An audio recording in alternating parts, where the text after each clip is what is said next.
din kim donin lung re na oi zo no dam na chalem be se ya dam na rum tin kan belain thì na nun rongin na her lik ta che mo kan la phal no allahun no e lim te atia ma ting hun den ka khir lai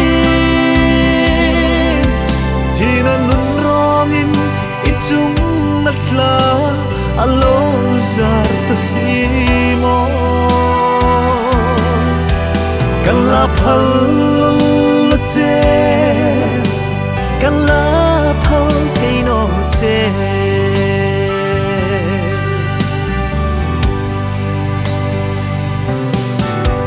ring ni chan su donin a toi ngei mo ai tol chai na vang kho pui a ngui rui thang no chun isala lai kum kan be i si no ril kan hai nge ril kan va hai nge lim te atia ma ting hun ding kan khir lai thì na nun rongin ichung natla alo zar ta simo kan la phal lo che kan la phal thei no che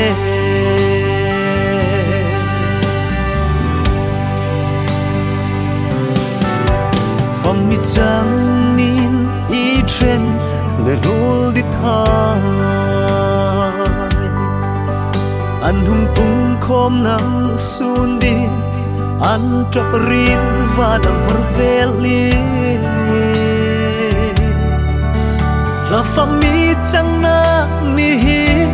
ton mang chang si kan vanum nge kan la mai em au che lim te atia ma ting hun den ka khir lai thì na nun rongin ichung natla alo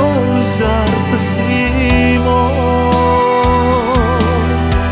kan la phal lo che kan la phal thei no che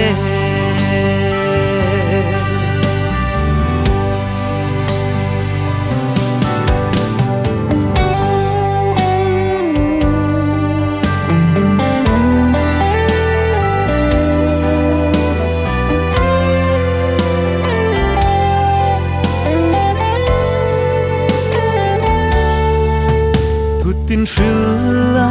lim te a leng lai ni ang don kirin lim lai ni a so no nge a toi nge mo hing a la tha fam chan di kan phalo che rau tla bekin hung leng kan nu e lim te atia ma ting hun ding ka khir lai thì na nun rongin ichung natla alo zar ta simo kan la phal lo che kan la phal thei no che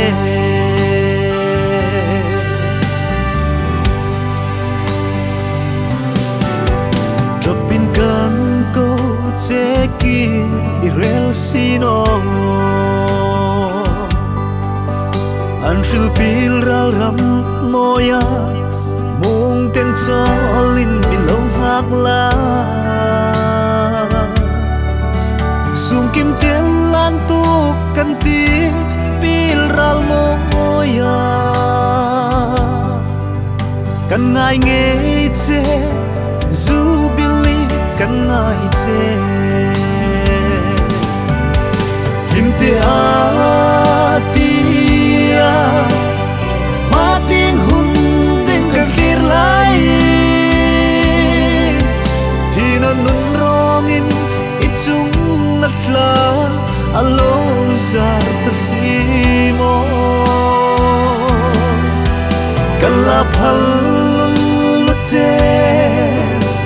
kala phal thei no che